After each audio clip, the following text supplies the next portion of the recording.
Hey everybody, it's Dr. Kevin McGovern and Dr. Clay Hammons, and we are here for episode 16 of the Velocity RX podcast. And we have a good show for you today. We're going to talk about, quote, arm care and all that goes into arm care.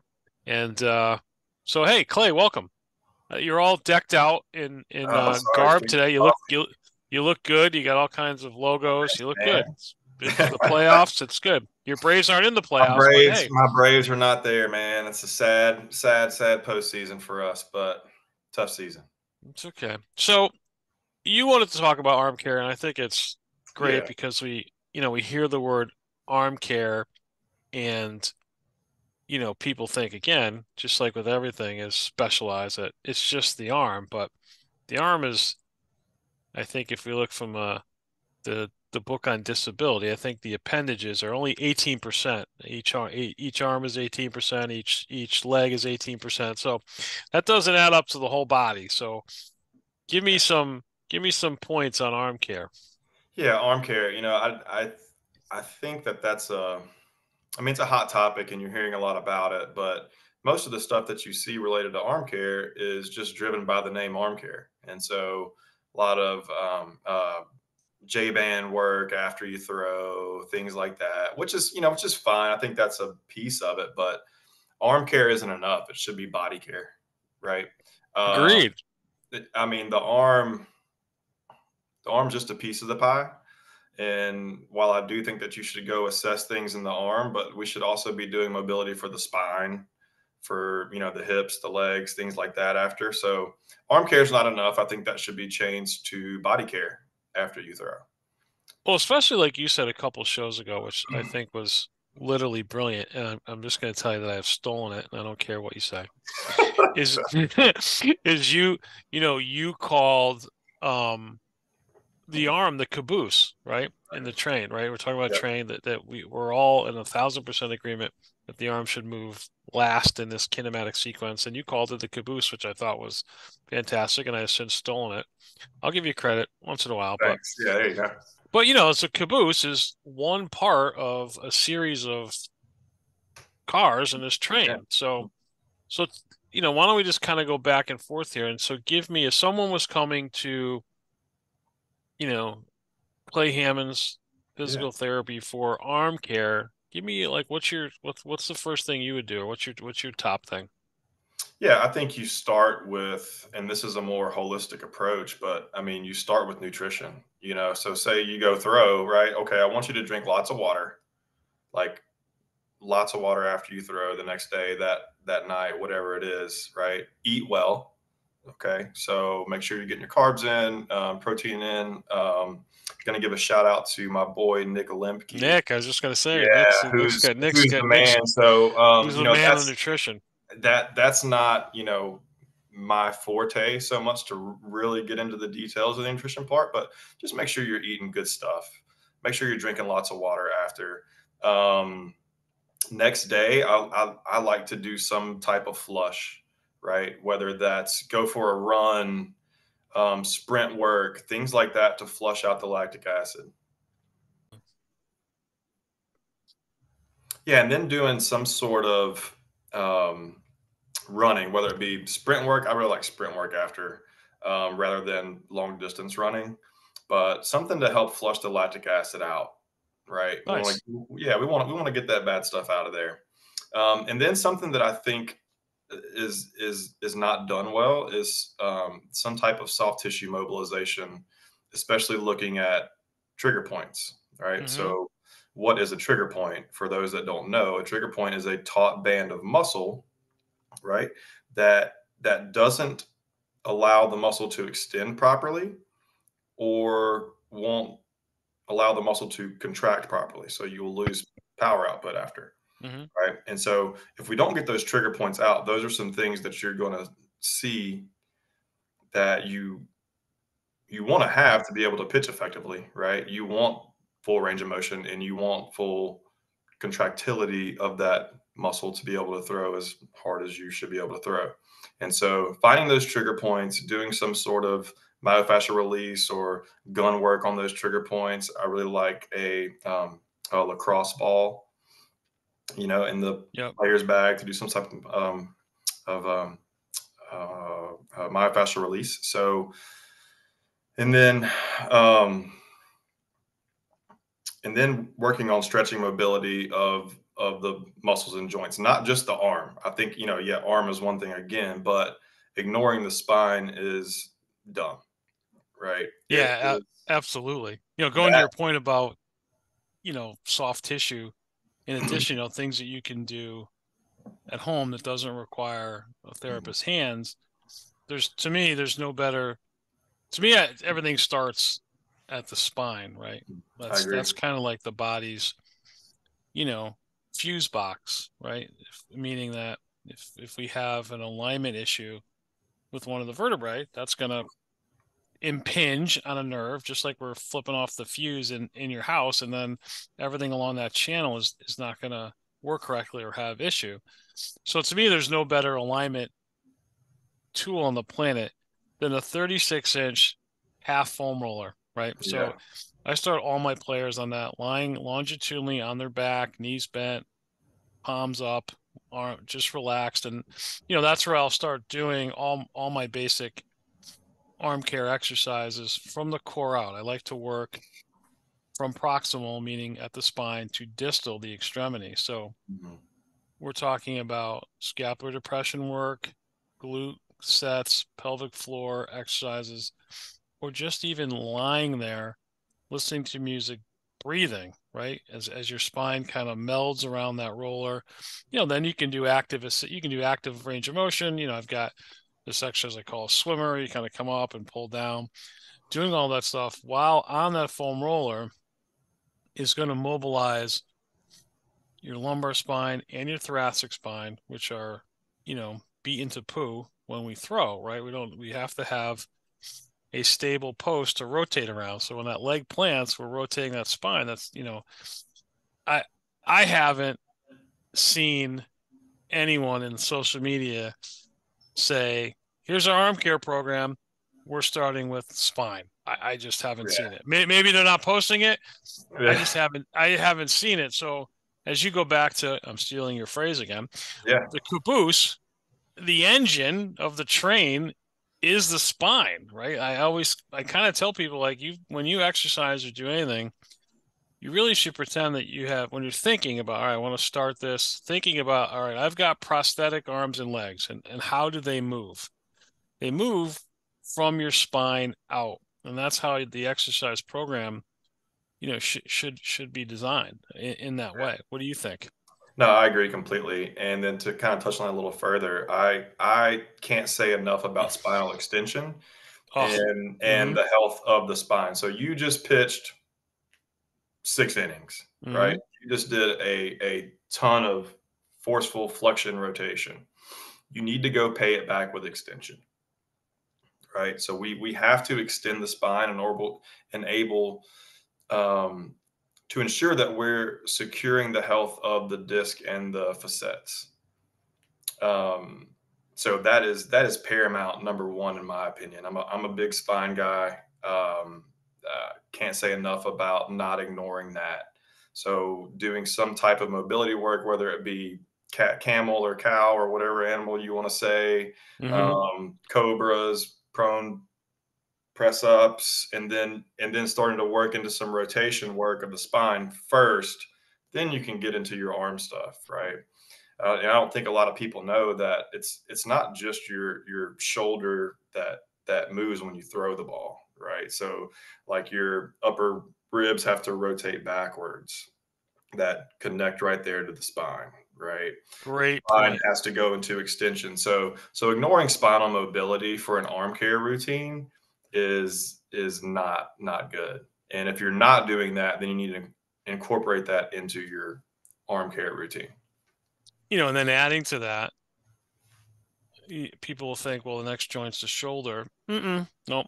We have a joint that's a joint, but technically not a joint because it doesn't have necessarily ligaments attaching it, is our scapular thoracic joint, which is how the shoulder blade, the shoulder, as we know, has got a tremendous amount of movement, but it's connected to our shoulder blade, which is really connected to nothing. Yeah, on the front, we've got some connection with our collarbone, but it kind of just lays on the rib cage. So if your thoracic spine and rib cage are not moving correctly, you're gonna have big problems with the mobility. And like we talked about in our last show, the scapular humeral rhythm, that's going to be disrupted because not it might not be disrupted because of the muscles. It might be disrupted because we've got ribs that aren't functioning correctly.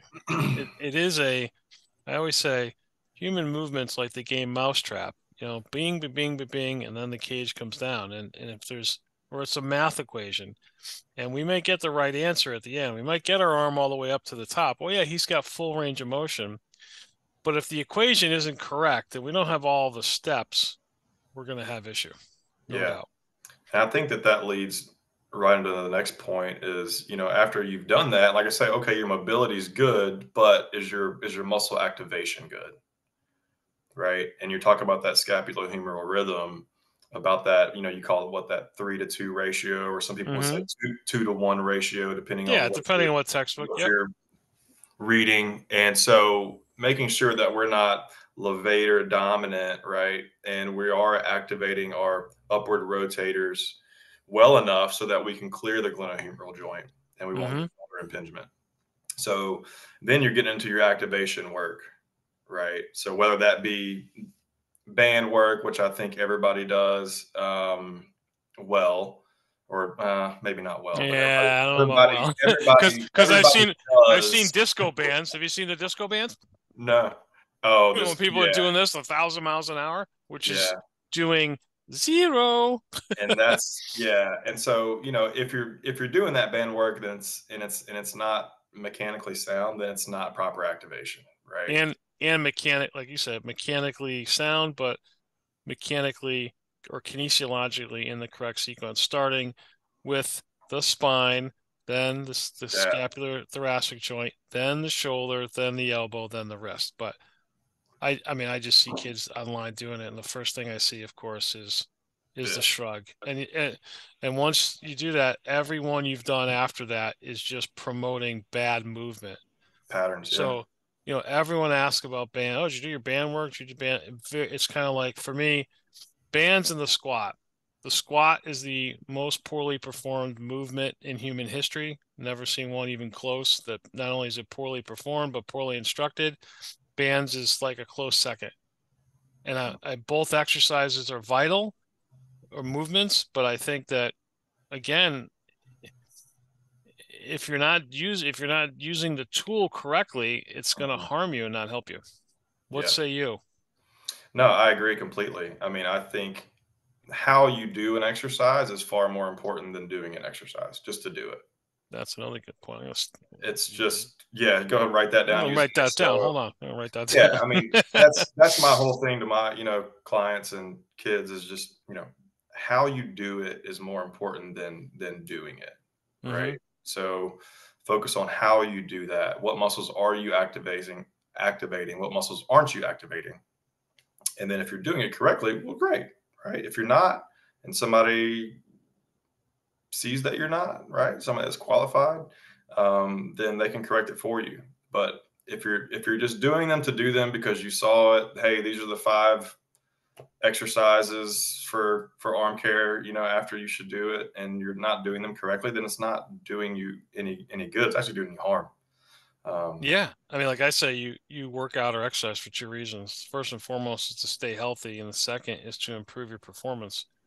So, I mean, we can draw a link now with the injury rate in all sports. I mean, even yeah, I'm sure if anyone has a fantasy football team this year, the NFL has been decimated, and not with injuries, and not major injuries like ACL, like mm, quad, back, hamstring, things that really, honestly, should not, I mean, should really be to a minimum. And I can guarantee if we draw that back, you and I are going to disagree with some of the training techniques that produce that athlete. No yeah, doubt. I agree with that. And very few people look back to be like, I mean, just look at, like we're in the playoffs, John Carlos Stanton. No, he's not 46 years old. He is 34 years old and he cannot run around the bases. Okay, this incredible, this like Greek god of mass can't run, and I've seen him. I've seen during COVID, he was on YouTube doing these, you know, deadlifts with horrific technique, horrific. And guess what injuries he has? Groin, hamstring, back. Gee, I wonder why. And the deadlift is a fantastic exercise Great one. if done Correctly. correctly. You know what I mean? Yeah. And so, that's the whole thing with the activation part of it. And activating the right muscles, doing them correctly, not to kind of beat a dead horse, but that is paramount in your arm care routine, right? That is paramount. And then after that, I think that's when you can get into your, all right, now let's get back to throwing, get into Hmm. our long toss, no greater than 120 feet, throw a pin. If everything's feeling right, all right, let's go back out and pitch. And so that's kind of the way that I approach arm care. So I will add that I don't think that rest is enough. Rest isn't a term that I like when talking about arm care. I think that everywhere, and this is including on the Pitch Smart guidelines, that rest should be replaced with active recovery. Active So if recovery. someone's sitting at home, what, I'm a dad at home, and you Mhm. say active recovery, what does that mean to me? Yeah, everything that we just went over. So, active recovery, the next day, what are you doing? Well, you're not just going to sit on the couch and rest, right?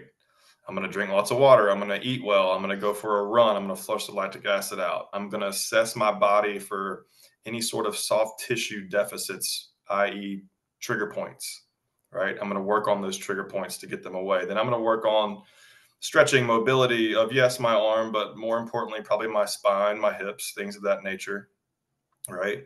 And then I'm going to get into muscle activation, and then I'm going to get into my throwing routine. I love it. That should be step by step what you do, and that is active recovery, not rest. All right, now I'm going to throw a 3-2 curveball. I like it. Ready? Mhm. Ice or heat? Oh yeah, man, this is a big one. Ice or heat? After? When would you use them? Would you not use them? Would you use both? What's our current research say? Give it to me, Goose. Yeah, I think you're seeing a lot of people go away from ice Hmm. after because we heal through inflammation. So Explain that for one sec so people understand what that means. yeah. So anytime that you have an injury, which if you go out and pitch a certain amount, I mean, you're going to have micro tearing, which creates inflammation, right? Your body uses the materials from that inflammation to rebuild and heal, right? And so the thought process is now that, well, if I get off the mound and then I go and put ice in, that I'm going to retard that inflammation process from happening. I'm not going to be able to heal appropriately. And so you're seeing a lot of people, a lot of teams now, they're not icing anymore. They're actually doing heat after Hmm. to promote more of that, right? More circulation is the air. Yeah. So I like to use ice more just for, if I have an injury, like a really specific acute injury that's going to produce a lot of swelling, to kind of help calm that down a little bit so we can move better the next few days and get you better. Or if I have just an acute tendonitis or things, something along those lines. But just after you pitch, I think that your best bet is to just let it be, and then go for a run, flush out Yep. the lactic acid. Let's You know, say, and if you don't like running, swim, yeah, get moving. One of the other yeah, things I like to do too is for the arm itself is another sport. I like to shoot baskets, right? I like to shoot basketball. Foul line, three pointers helps promote arm extension, helps promote elbow extension on a very safe way. Chest passes against the wall. All that stuff will help the arm move better. You don't have to play 3-on-3. You can go out there in your backyard. Just, if you don't have a hoop, just shoot a basketball up in the air off a wall.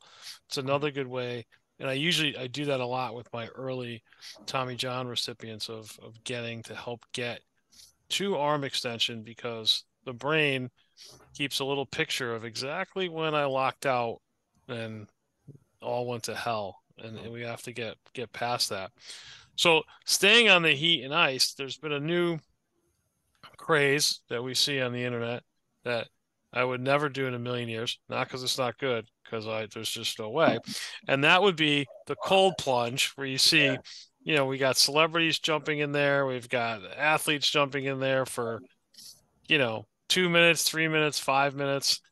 What do you think about that? Now, obviously, that makes the body think that it's, in hypothermia, so the body just starts, Right. increasing blood flow to the core, which then in turn is going to help speed healing. That's how the theory behind Yeah. that is. But And so that's too cold for me. that's something that I do have and do use. Okay, tell us your experience with that. And I think, you got to get over the first 30 seconds of it for sure. Just breathe deep. 30. Yeah, Okay. man, you're good after that. Everything just kind of goes numb. But yeah, no more than 10 minutes in a cold plunge. I would say, the sweet spot's anywhere from 3 to 6, 10 max, right? That's a little different than just applying ice onto an extremity. I Of think that it course. can have some really good healing capabilities because when you're doing that, all of your blood rushes out from your extremities into your internal organs to keep you alive. Mm-hmm. All right. Now you have to be in good health to do this. So if you're not in good health, don't go and do a cold plunge. But if you are, all that blood that's rushing to your internal organs is going to get hyper oxygenated, right? It's Mm-hmm. going to go through your lungs, your heart. The lungs is going to get a lot of oxygen. Then when you get out, all that super oxygenated blood, kind of like blood doping in a way, right? That you see Well, all the that's cycles do. that's that's a really good that's a good So you're analogy. you're you're then getting out of that tub, and all that hyperoxygenated blood is then rushes to your periphery, and so I think that can have some really good healing capabilities. I like it. I like it. That's a very good analogy. So, a dad sitting at home, parents sitting at home, Mm. give me a top three things that, after listening to this that they could implement immediately. Um, don't just focus on the arm. Don't ignore the spine. Definitely incorporate spinal mobility work into your arm care routine. Also incorporate soft tissue mobilization. I can't say enough about that, especially looking at more of like like forearm flexors. I always see pronator's a big one that I always have to work on in pitching. We're doing a lot of pronation, so that pronator is a big one that I look at, and then also on the back side of the shoulder blade, the infraspinatus is another big one that I see that regularly gets those points in there that you want to work on. So soft tissue mobilization, really big. And then proper activation exercises when you're using your bands or dumbbells or whatever you're doing, focusing on your form. Those would be my three big things. I love it. I would add to that, obviously basketball, the shooting of the free throws is important. And then really focus, we didn't really talk about on the core movements of the body, stuff that we do every day.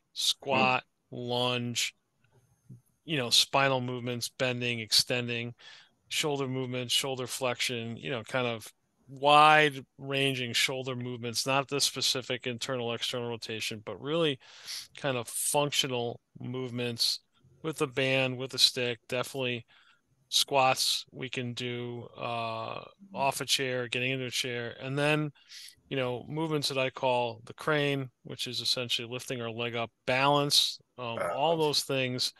And then one of the things I also like to do too is I call it, you're probably a little younger than I am when I'm going to say this, the $6 million man exercises. And for those people over the age of 45 and watched the $6 million man as a kid, they know that when the $6 million man sped up on the show, it was actually in slow motion.